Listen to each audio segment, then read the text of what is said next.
You're listening to the Bring the Thunder podcast, a podcast by fans for fans. Yes, you are. Welcome, everybody, to the Bring the Thunder post-game show. OKC takes down the Clippers 122-101. Really just an absolute win-win scenario here for OKC, with the Clippers pick being ours and getting another win, getting back on track after that last loss. So, as always, thank you guys for joining us, and let's just kind of get into it. So, I can start off just reading some stats for us real quick since we don't have Joe with us tonight. We had SGA dropping 32 points, 7 rebounds, 6 assists in only 29 minutes. We had Chet, who came out with 22 points, 7 rebounds, and 2 assists, 3 for 5 from 3. Then we had J-Dub with 20 points, 5 assists. And we had Kaysen as well tonight. He didn't have the greatest offensive night, but he had 5 steals on the defensive end. But for the Clippers, we had Kawhi coming out doing his thing, 22 points, 8 rebounds, 6 assists. We had Zubac with 11 points, 11 rebounds, 2 blocks. Then we had John Collins dropped a 20 bomb on us. So with that, let's just kind of get into some stats and talk about the game, guys. What do you guys got? Yeah, for those of you who watched the preview, I think Joe is at least he's probably 11 for 11 in his last 11. Lock of the day for the previews, he had AJ Mitchell over on points, and that hit. We also took Shea's over 30 points, and we said it was going to be in 3 quarters as well. That hit. Joe took Chet's over. I took his under. That hit. Joe also took Jalen Williams over. I did too. That hit. I mean, not saying you should, but if you need some betting advice, the pregame show is always there. It's not just for betting odds either. It feels like in general, we just enjoy talking about how the game's going to go and trying to predict it and whatnot. It feels like most of the time we're accurate on it. So that's really fun to do. But Savir, you were going to mention something here? Yeah, we were just talking about in our episode recently, which starters should start moving forward. Mm-hmm. And I predicted that Kaysen Wallace would be moving into the starting lineup, and we'd start moving towards a small ball lineup that fits our style a lot better. And we saw that today with him kind of getting inserted. I feel like that opens up Chet to be more aggressive. I don't think he needs to rely because his body's starting to fill out, his role starting to fill out in terms of the style that he wants to play. So I think Chet should be the full-time 5 moving forward. I mean, he started off with 11 points, 4 of 4 from the field, 2 of 2 from the 3-point line, shot a free throw. I mean, he scored 11 of the 12 first points for us. And I think from that perspective, to get Chet going, he should be the guy that we rely on more this season rather than J-Dub early on for offense. And then because we know J-Dub and SGA are just going to get theirs throughout the game, and they can get to 20 to 25 points pretty much in their sleep. But the guy we want stepping into that third scoring role on a consistent basis early, I think of Chet as Chris Bosh. I just slipped up there because they remind me of such similar guys, because what LeBron would do with that Miami Heat team was he'd get Chris Bosh the ball early, get him into the game, and Wade would just get his throughout the game. And that's how I think of J-Dub. And then LeBron, we know what he would do through the rest of the 3 quarters. If you can pull an early lead for an all NBA level player, especially a first team guy like SGA MVP, he's going to close out the games for you. So that should be no problem, especially if you start pulling away on a lead. Like if you get above 15 points with this team, not just because we have SGA, we have great defenders in general. Like we can sustain leads a lot better than previous seasons. I think every other season before last one, we always thought other teams could come back on us or we'd have some fluke losses. That just isn't the case anymore. And Chet's definitely being unlocked with the Kaysen Wallace start. And I think I mentioned this before as well. Kaysen's DPOY this season for me. I think he's been the best defender in the league. He should be starting for that fact. And he's great for the ball handling responsibilities. He's safe with the ball.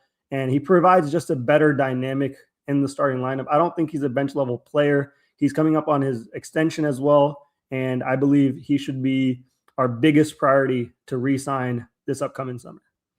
Yeah, we talked about the scary situation where Kaysen ends up having an incredible year and that contract becomes a problem. But in this world, you just kind of mentioned how important it is for us to really establish him as an asset that we don't want to lose. And I think that's absolutely true. We see tonight, I mean, you're going to have people who just check the box score and just see 1 for 8, which, I mean, we know for a fact that Kaysen's better than that. Like, that's just a rough shooting night, but the 5 steals cannot just be ignored. I mean, he's consistently harassing whoever has the ball. It doesn't matter the size. We talk all the time about how he has this ridiculous ability to match up with people who are 5 to 9 inches taller than him. I mean, dudes who, I mean, against Wemby, he was poking the ball free when we played the Spurs, but it showed tonight a lot. Like, that's such an underrated performance because of the inconsistent shooting splits. But watching him play defense, it's truly something that I just don't understand how people can't at least get on board with thinking about how good he is. But I want to do a kind of, he had 5 steals tonight.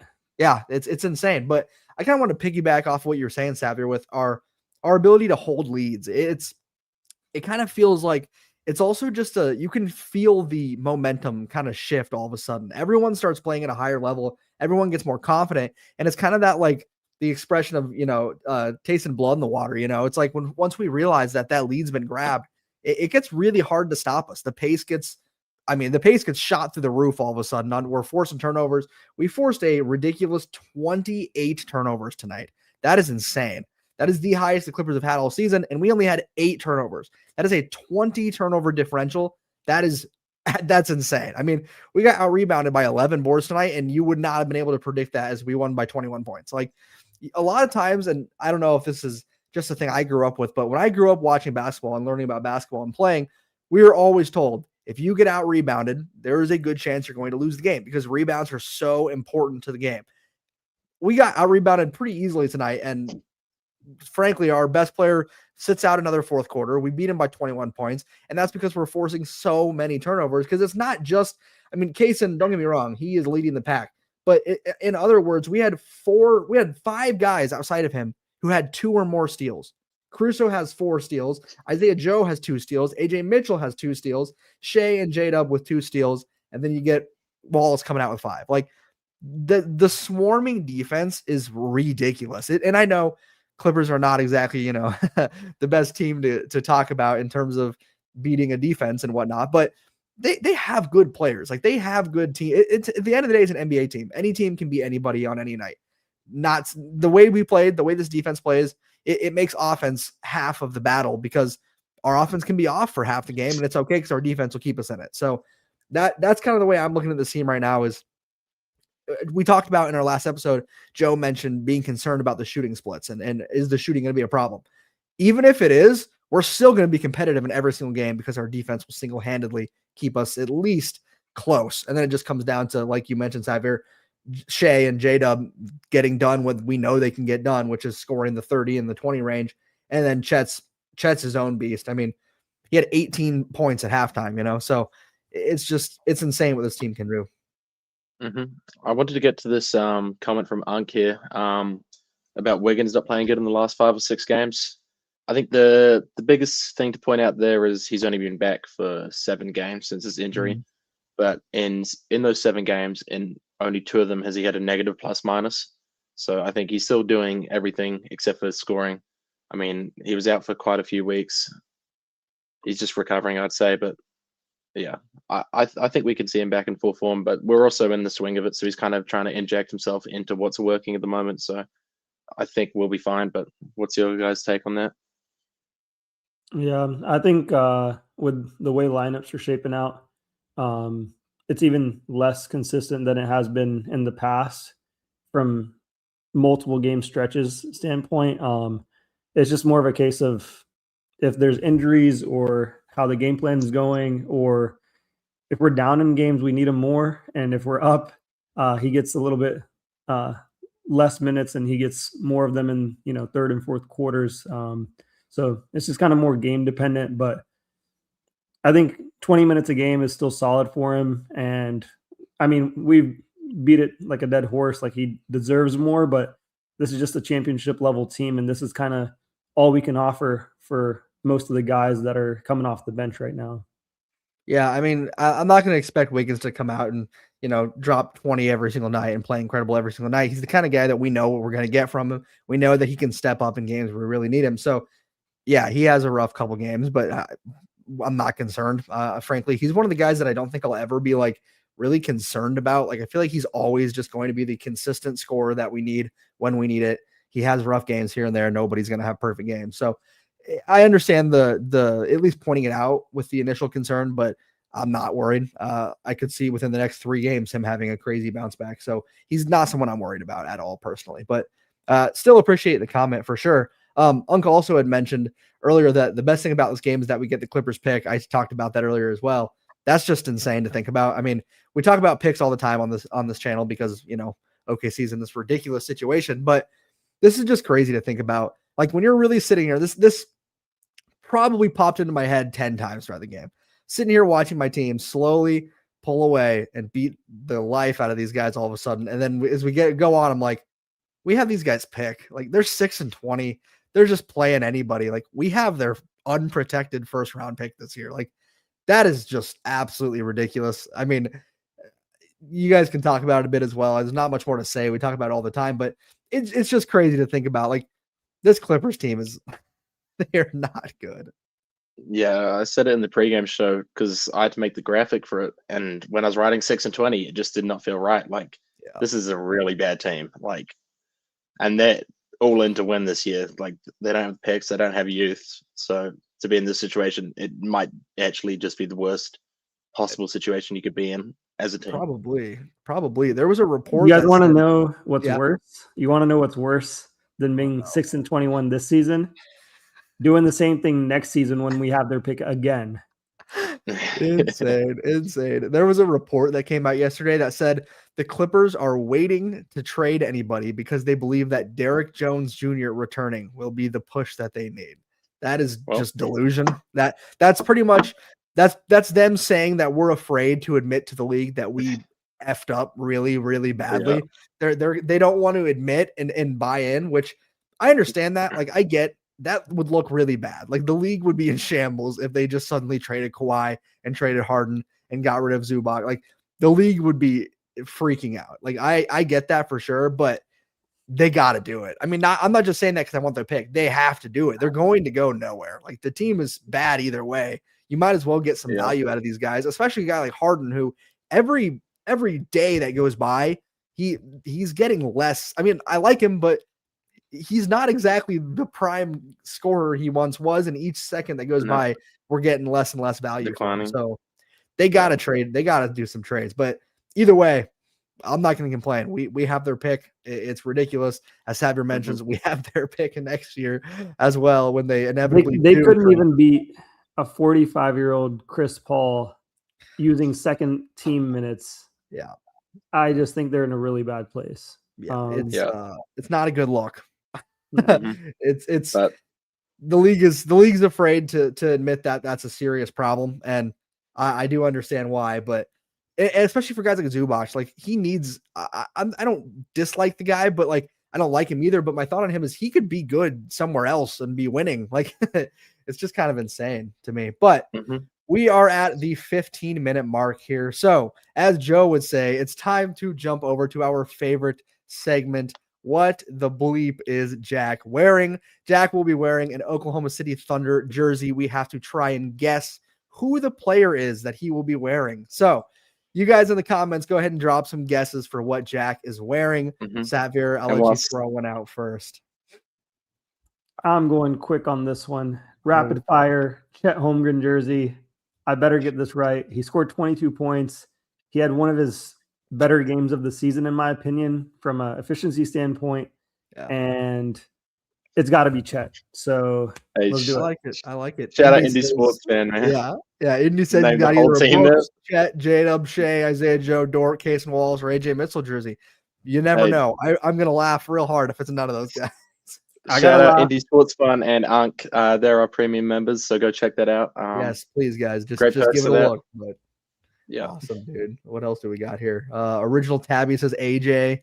Unk says Wiggins. All this good stuff. I'm gonna say AJ as well. I'm gonna agree with Original Tabby. I like that pick for sure. All right. Okay. Let's see it. Gonna reveal. To begin with, I'm gonna reveal my Chet Holmgren jersey. Oh, he even hit it. He even had it hidden. Yeah. And we got quite a few winners tonight. It is an AJ Mitchell jersey. It is AJ So- Mitchell. Tabby and I believe that's the Tabby first one I've wins. ever gotten. Indy That's Sports incredible. Fun. I mean, he hedged his bets, but He A1. technically did. He technically did get it Yep. correct. But Shout out good job, to Tabby. Tabby. Good snipe. Well done. That's awesome. Unk goes back to the Wiggins guess after deferring from it. Unk says, Sorry, "Oh, Unk. it's okay, Unk. You'll get them next time, buddy. I promise." Mhm. All right. Well, But back what's up, Jack? back to this game. I would just Yeah. like to shout out Alex Caruso tonight. Just Yeah. a classic Alex Caruso game. Mhm. 4 points, 2 rebounds, 3 assists, 4 steals, plus 26, highest on the Yeah. team. Yep. Took 4 shots, only played in 15 minutes. Like, it's so good. It's one of those things where not to keep not to keep beating the idea in, but if you guys go check out some of our premium content, we did do a video where we broke down Alex Caruso and talked about some things about him. There's a reason he leads a lot of these advanced stats. I mean, it's not just because the minutes are inflated or the stats are inflated. Alex Caruso is a dog. Like the way he impacts games is insane. And this was a game where for the first 2 quarters, it was close. Like it was a close game. And I think ultimately as Thunder fans, we knew we'd pull away. It's not like we were genuinely freaking out or anything, but those first 2 quarters, it was close. And he comes in for some of those minutes and immediately disrupts plays, makes a big difference. And that's just what he does. So yeah, I like that shout out, Jag. Alex Caruso. I'm never going to get tired of shouting out whatever he does. But I was also happy with Brandon Carlson's minutes tonight. He only had 4 and 4, but he felt like he held his own. He never looked out of place. He never looked really scared or anything. He had a plus 21. I just felt like he did his job. I mean, It's not like he came in and dominated, but he's someone that I would like to see get more minutes in games like this where we feel confident in our ability to win. And he came in pretty early into the game. It felt like he was getting minutes early on. So I was happy with his minutes. Felt like we were watching vintage 2024-25 Brandon Carlson there, which is great to see again. Of course, in his prime. No, it definitely is. It's good to see. But Xavier, I wanted you to talk a bit tonight. I know Chet's your guy. You've been high on Chet all year. What did you see from him tonight? Because he came out confident. 18 in the first half was really something else. What were some things you saw that you liked from him tonight? Mainly the 2-man game going back with J-Dub. I thought J-Dub had a really consistent game tonight. He kind of was doing a bit of everything that we kind of have come to expect from him. And from Chet's side, like 18 points at the half, 3 for 5 from the 3-point line, 4 rebounds. I still think that's huge.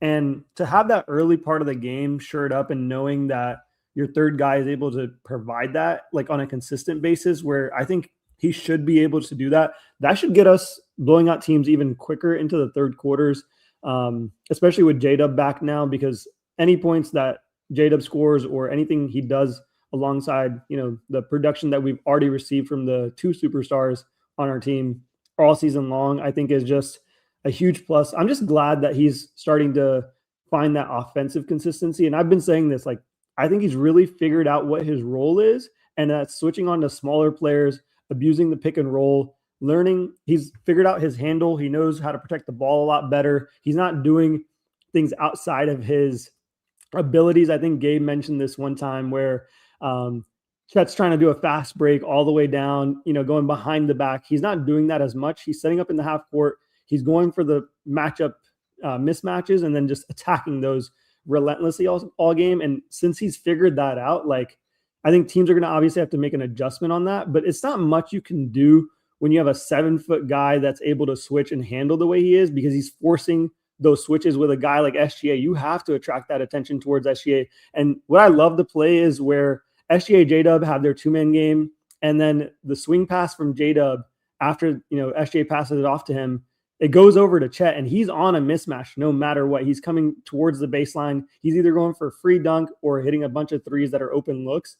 And that's really his role with the team. And he knows exactly like what his role is now. And I think it took a little while. He hasn't had that many games played with us over the last couple seasons. So I feel like now that he's finally had that chemistry and he's able to build it and has that role defined for him, I feel like J-Dub had that figuring out last season going into the playoffs. And I think Chet's pretty much doing the same thing. And I'm still advocating for him to be an all-star starter. I believe he should be over Wemby. I'm not sure if he's going to meet that games cap with Wemby. So I think he should start right next to Jokic and the rest of the guys that are all-star starters. And we'll see how the voting goes for that. But he definitely deserves it with the season we're having with only 2 losses. He's anchoring the best defense. And on top of it, the offense is starting to be real consistent.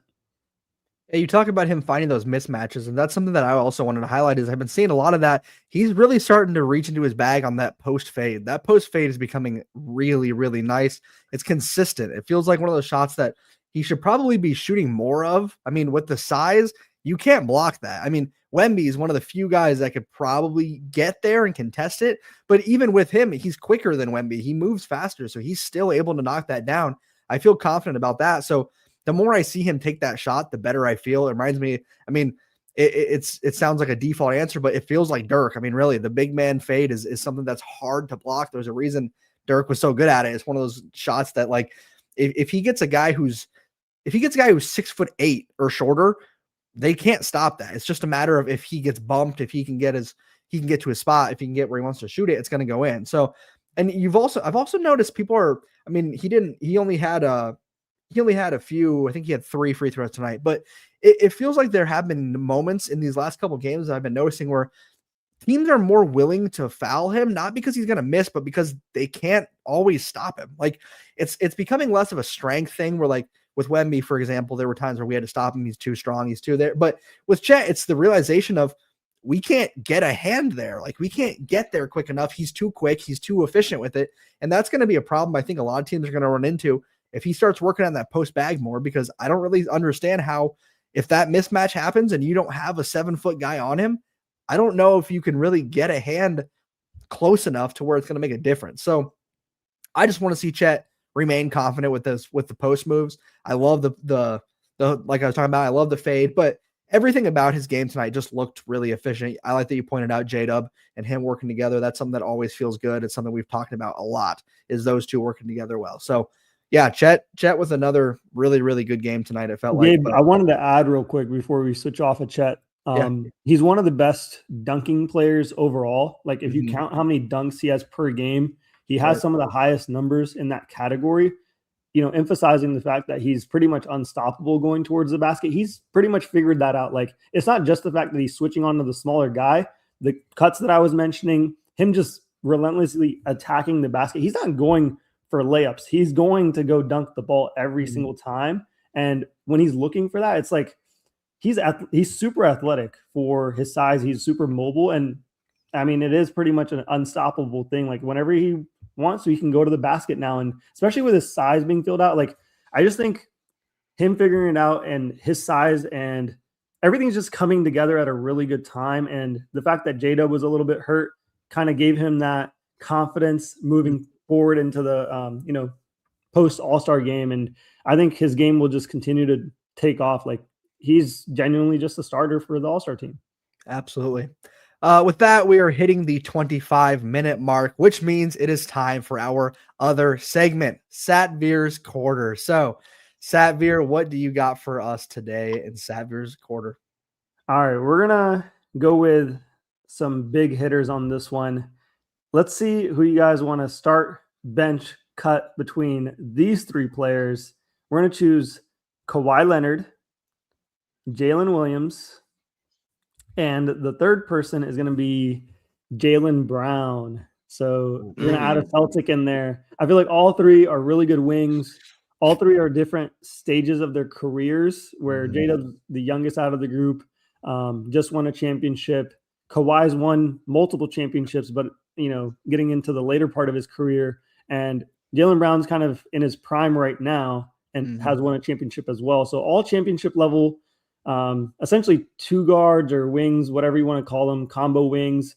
But they all are kind of, in the same boat in terms of skill sets, defensive and offensive. And so I'm just kind of curious what, everyone watching thinks about those 3 players, and specifically what you guys think. I'm going to take Jack first on the start bench cut. Let's hear it, man. Out of the gate, I'm cutting Kawhi, just availability wise. Just he's been a bit of an issue for every team he's been on. I mean, he was pretty good back in the day, but currently I wouldn't take him. And then out of Jaylen Brown and J-Dub, it's hard. Currently, I would choose Jaylen Brown over J-Dub, just with him coming back from injury, being a bit younger. I think Jaylen Brown's slightly better, but maybe next year, once J-Dub's back into it, I think J-Dub has the upper hand on that. But for now, I'm going to take Jaylen Brown. I think he's better than Tatum in my opinion. So, and they won with that. But Okay. yeah, it's a good one. But yeah, I'm going to agree with Jack on the first part for sure. Cut Kawhi.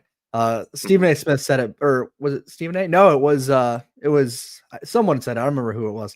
Somebody mentioned that the best ability is availability. I believe it was Charles Barkley, and that's very true. Kawhi simply just doesn't play enough, so I just can't do that. But I think I'm going to, in this case, not just to be different from Jack, but I think I'm going to start J-Dub and bench Brown here. The reasoning for my thought process behind this is I think Brown's stats are a bit inflated right now, having him being the only guy on their team who's really scoring, which I do think he's an incredible player. I don't want Celtics fans freaking out, clipping this, acting like I just said Jaylen Brown's a bad player. He's an incredible player. But it's the two-way, it's the playmaking, it's the athleticism that you get from J-Dub that I think puts him above Brown for me in this situation. I do think Brown is probably a better scorer overall, but I think Dub just brings more to the table. I like his athleticism more. I like his ability to dribble with his left hand. But ultimately, they're both great players. But I'm going to take start Dub, bench Jaylen Brown, and cut the Claw. Oh man, yeah. I guess I would have to agree. Because J-Dub's younger, he's a lot more versatile on both ends. I feel like he's the better defender as well out of the mix currently. And obviously, Jaylen Brown's just in his prime. He's putting up ridiculous numbers. And Kawhi Leonard has half a knee left right now, so can't really go with him at the moment. But we got a couple comments we should probably get back to here. Unk said, we've been missing a lot of shots towards the basket the past couple games. It may feel like that, but we're one of the best paint scoring teams. So from an analytics stat perspective, maybe not just eye test, we're doing just fine in the paint tonight. I think we scored 66 points in the paint, 30 off fast breaks. And a lot of it is due to the fast breaks, why we get to the paint so easily and so much. But especially if we're running, Hartenstein and Chet together, we're usually at least scoring 50 plus points every single night in the paint. So it hasn't really been much of a concern. Also, we have one of the best paint scorers in NBA history, which is Shai Gilgeous-Alexander. He's literally ranked top 5 in that category. So never worried about paint points. We're at least going to get 30 of them every single night. So no worries there. Unk mentioned the point spread for tomorrow night. We won't be able to cover that until the point spread officially comes out. As far as what it should be, it'll be a close game if Anthony Edwards plays. So I'm guessing around like maybe +10 for us.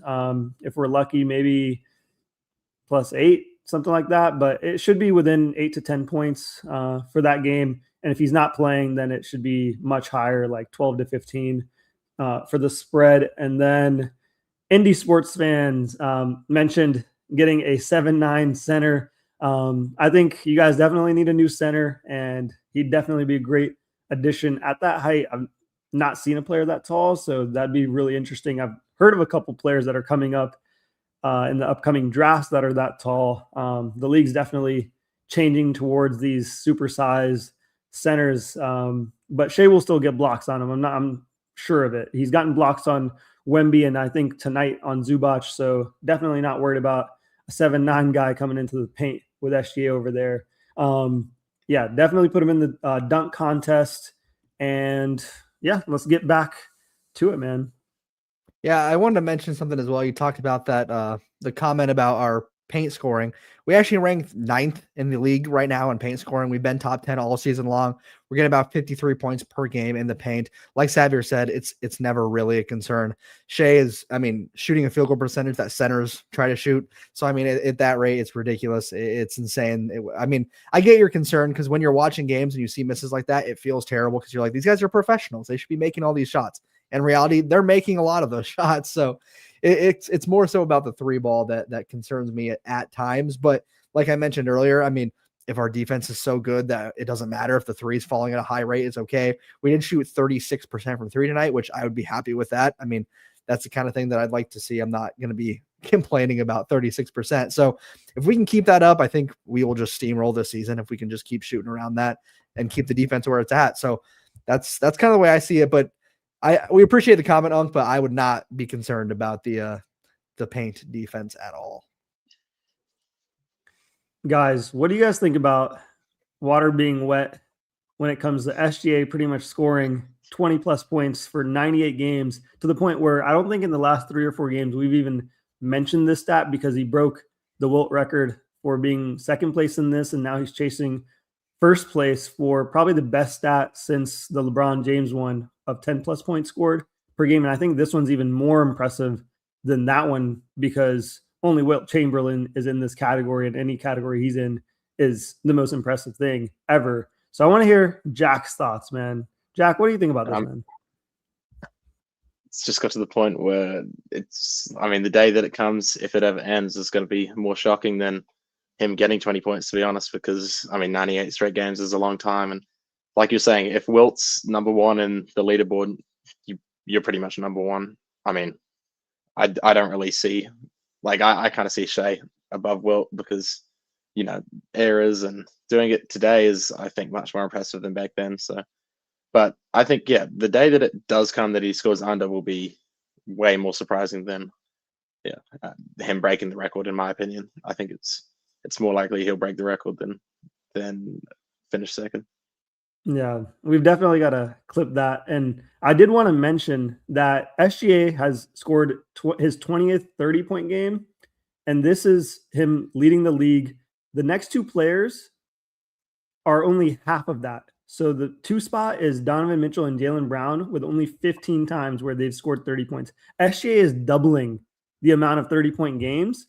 I think he's honestly unanimous MVP. I know I make a lot of bold claims, but I've realized I just got to start sticking to the claims that I make, because they end up coming true over time. And I'd rather be early than late to all the takes that I have. So I'm going to stand on business with that stat and what SGA is doing in terms of a accumulation from his blocks, his steals, and what he's doing on an offensive level is, historic and ridiculous. But Gabe, what do you think about him essentially lapping the 2 spot for 30 plus point games?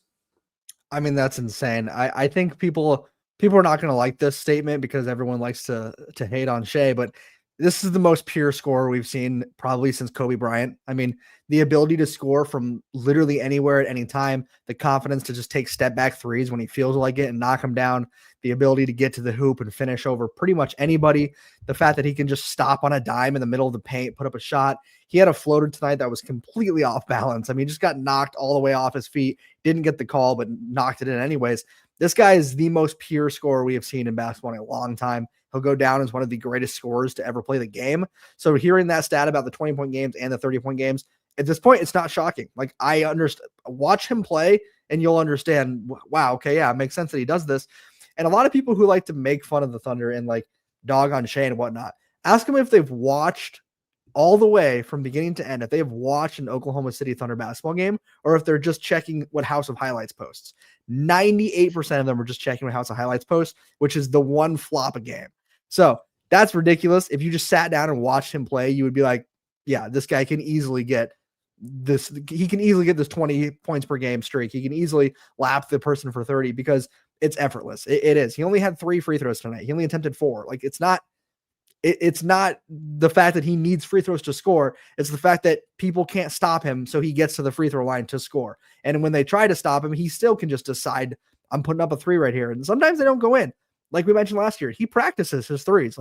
He's taking advantage of the game to put up these shots to practice, because he knows he'll score. So I feel like it's a broken record. I just keep bringing it up. We just keep talking about how good he is, because there's not a lot of there's not a lot you can say. He's incredible. It's just insane. And we highlight the stat here. SGA has sat 14 fourth quarters this season. He's only played 12. He's sat more than he's played. That is ridiculous. And he's averaging 33 points per game if you round up. So it's ridiculous. It's absolutely ridiculous. This is one of the best scorers we'll ever see. And if people keep acting like he's just scoring because he's making free throws, then they're going to miss out on greatness.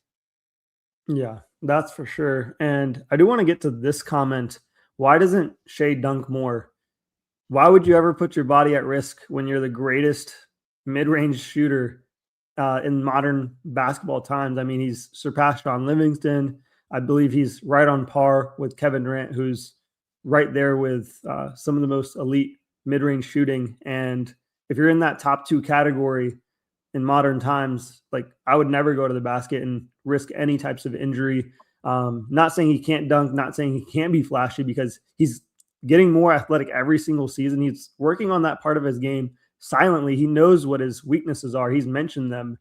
And I see the work that he's putting in, with his trainer. So his hops are getting there, but it's not like a main point of concern for him. I think he's more skill-based player. Even if he was able to dunk and do highlight reels, he'd probably only do it once a game, if anything. And even then, I think he'd still prefer to hit the mid-ranges. And the way he's shooting his 3 right now is Steph Curry level. And I'd rather him sharpen those skill sets that are more long-term, because, at age 40, dunking's not going to matter too much for him. So, yeah. Yeah, for sure. Well, we're almost at the 40-minute mark, so I do think we're going to wrap it up. But before we do, we did need to make a comment. There was a very tragic event today. AJ Mitchell's father, Barry Mitchell, 60 years old, passed away of a heart attack. Very, very sad. Just send prayers, guys. Just be there. I mean, obviously we know it's not like AJ's on the phone with us. We can talk to him right now, but just posting something or leaving a comment, I mean, anything is meaningful. We're all fans of this team. We support our players. We support them as people before players, though. And it's really sad to hear that this happened. It's very, very sudden. It sounded like it was. And the fact that he played tonight is really kind of crazy. I mean, absolutely hats off to him that he did not need to play tonight. Like, it's not, and I'm more than confident that the franchise made him like aware, like, you don't have to play tonight. And it seems like he chose to out of his own free will. He had a good game. He played through it. So just thoughts and prayers out to AJ and his family. Very, very sad event, but hopefully it's, if he needs to step away, he does, and he takes some time. So if you guys have any comments you want to add before we fully wrap it up. Yeah, definitely sending prayers over to him and his family. And I also want to say, same thing for Wemby and his grandma recently passing away. He had to play through the game, and I'm sure not many people realize that until afterwards, and how emotional he was. So we had 2 players kind of going through similar things around the league, and it's just really tough to hear that all the trolls and all the people that are betting on games and everything else like that, like, these are still regular human beings just like us, going through the same stuff as us, no matter how much money they make. And it's still just as hard for them from a life perspective. So definitely just, be respectful to those guys, and just best wishes to both families. And Jack, I'll let you take it over. Yeah, I think just showing support to AJ is crucial in this moment. But I think, I don't doubt that any of us won't. So, yeah, but shout out to AJ.